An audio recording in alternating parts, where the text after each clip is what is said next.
मैं वादा करता हूँ इस बार अपने आप से, अपने सपनों पे बेहिसाब मेहनत करूंगा। अरे बहुत जी लिया दुनिया के हिसाब से, अब अपनी जिंदगी मैं अपने हिसाब से जीऊंगा।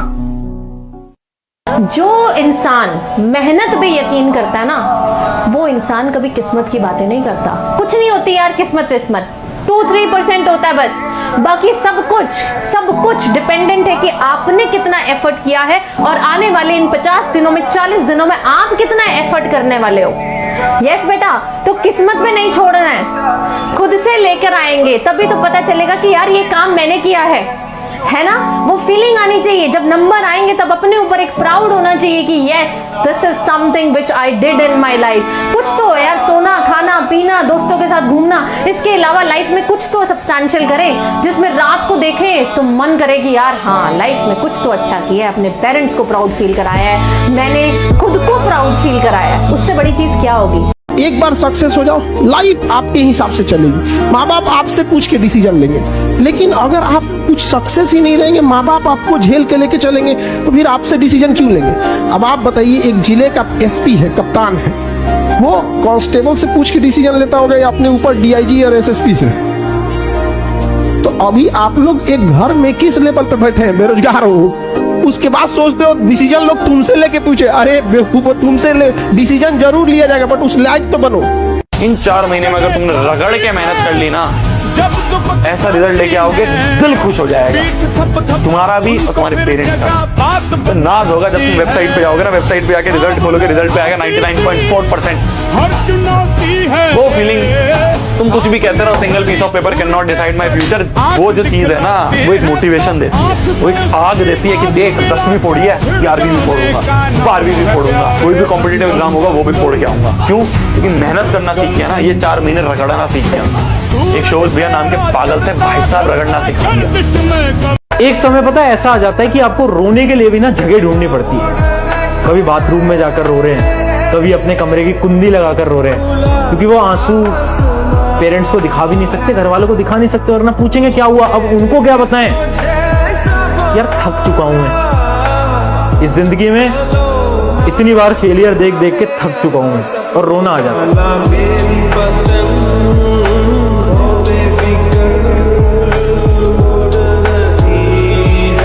माँ बाप कभी गलत नहीं होते जब वो कहते गरीब रह गए, किसी को फर्क नहीं पड़ेगा, मैं आपको बता देता हूं। कल आप सफल नहीं हुए, किसी को फर्क नहीं पड़ेगा, मैं आपको बता दूं। सिर्फ और सिर्फ एक इंसान को पड़ेगा जिसको शीशे में देखने जाओगे, वो हो गया आप। किसी को फर्क नहीं पड़ेगा। कि जिंदगी में एक समय आता है जब उसे तय करना होता है कि पन्ना पलटना है या किताब बंद करनी है। दुख होता है वो कुछ करता ऐसा। जिस लड़के की माँ किसी के घर में बर्तन धोती है, जिसके पिता रिक्शा चलाते हैं, साहब वो पढ़ता है, उसको पता है माँ बर्तन धोती है किसी के घर में, उसको दुख है। वो देखता है कि मेरी माँ बर्तन धोती है 10 घरों में, वो देखता है कि मेरे पिता रिक्शा चलाते हैं, उसको दुख है, वो कुछ करेगा साहब। और अमीरों के बच्चे उधर जाके कोटा में और कई जगह उनको भेजेंगे, एसी कमरे में रखेंगे, लाखों रुपए खर्च करेंगे, नालायक बनके लौटेंगे, और वो किसी झुग्गी झोपड़ी से आईएएस बन जाता है। कैसे बनता है? दुख है, दुख बनाता है इंसान को बड़ा। अगर आपकी जिंदगी में कोई दुखी नहीं है तो आप महान बनने के लायक ही नहीं है।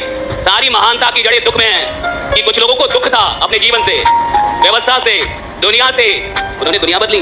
खूब कर्तव्य कर्म करो, जो पढ़ाई लिखाई नो हर प्रयास करो, आज नहीं तो कल सफलता मिलेगी।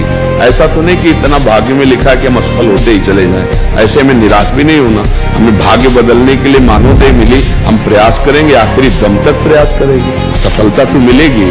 खूब मेहनत कीजिए, परिणाम अगर एक बार सही नहीं आ रहा, 2 बार सही नहीं आ रहा, तो आखिरी में आएगा ही। ये संसार संघर्ष से जीता जाता है, इसमें संघर्ष करना पड़ेगा। तो जो जितना मेहनती है, जितना पुरुषार्थी, उतने आगे निकलता है। जीतेगा वो नहीं जो कमरे में बैठ के सिर्फ तैयारी कर रहा है, जीतेगा वो जो लगातार देख रहा है कि पेपर कैसा आता है, रणभूमि में कैसे खेलना है, वो अभी से सोचना पड़ेगा। सीरियस होकर तैयारी करो, एक बार एकदम सीरियस होकर। तुम लड़का हो, याद रखो, कोई तुम्हारी पर्सनालिटी नहीं देखेगा, कोई तुम्हारी इमोशन नहीं देखेगा, कोई तुम्हारा दुख दर्द नहीं समझेगा। कोई पूछेगा तो बस यही पूछेगा कितना कमाते हो, समझ में आ गया कि नहीं आ गया? तुम रो, गाओ, जियो, हंसो, कुछ भी करो, लड़का हो बाबू, याद रखना जिस तरह से बैल की जिम्मेदारी होती है ना खींचना पूरे पीछे गाड़ी को, उस तरह आपकी जिम्मेदारी है, परिवार को खींचना ही पड़ेगा। ट्रू रियलिटी है बाबू।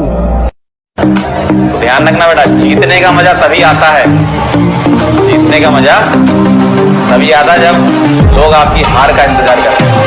तो एक कहानी लिखना है जो आगे जाके सबको सुनाना है, और हर उस घर में 2 किलो अलग से मिठाई जाएगी जिस घर से आवाज आई थी कि इससे नहीं हो सकता है, अलग से एकदम। ले भैया, तेरे लिए स्पेशल है यहाँ पर।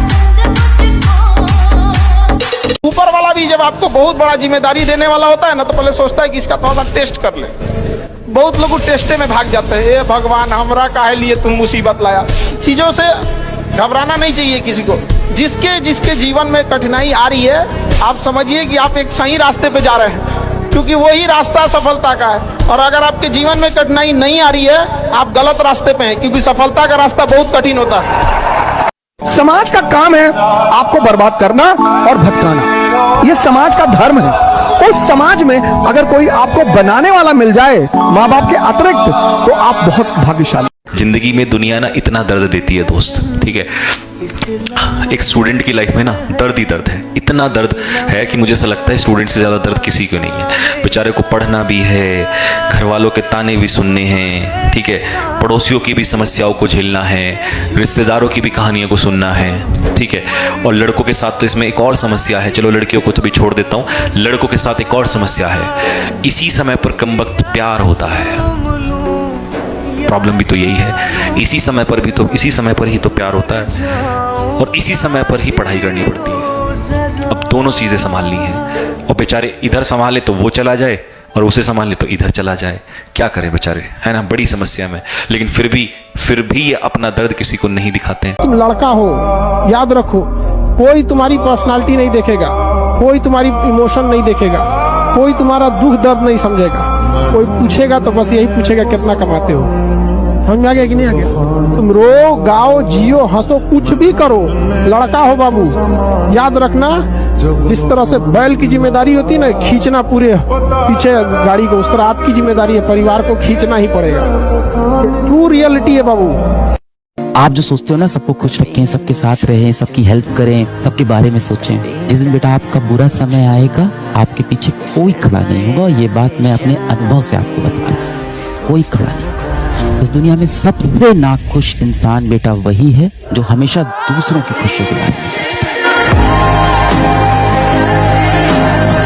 उसके हर फैसले के पीछे कोई वजह रही है, किसी को शर्म तो किसी को जलन खा रही है।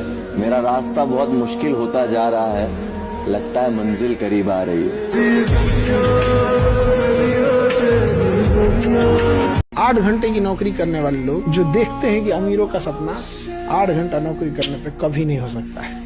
जो आज उस मुकाम पे पहुंचा है, आंख में आंख डाल के देख ले कि 16 घंटा से कम काम किया हो। कोई सक्सेसफुल इंसान अगर कह दे कि तुम्हें सबसे ज्यादा क्या पसंद है, तो किसी दिन 8 घंटा सोने को मिले। आप गरीब पैदा हुए हैं कोई बात नहीं, आप गरीब मरे हैं तो लानत है, आप लानत है, क्योंकि इसका मतलब आपने मेहनत नहीं की। बिल्कुल नहीं। बचपना अगर गरीबी में बीता है तो कोई दुख की बात नहीं है। बाप का बुढ़ापा अगर गरीबी में बीत गया तो धिक्कार है।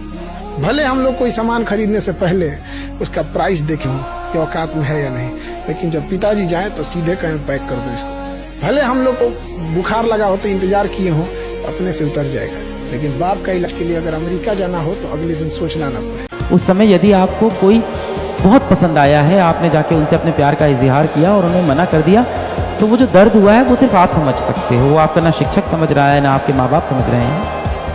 तो हो सकता हो आपका कोई दोस्त हो जिसके दिल में सच में चोट लगी हो, सच में दुखी हो, रियली हर्ट हो, और वो आपके पास आए बेटा, तो कभी ना उसको इग्नोर नहीं करना, उसको पास बैठाना, उसको कस के गले लगाना। हाँ, पर उसको रोने देना, उसके आंसू मत रोकना, उसको रोने देना, क्योंकि कई बार रोना बहुत ज़रूरी है, जिससे ये भी पता चलता है कि जो चीज़ जीवन में नहीं मिली वो बहुत महत्वपूर्ण थी।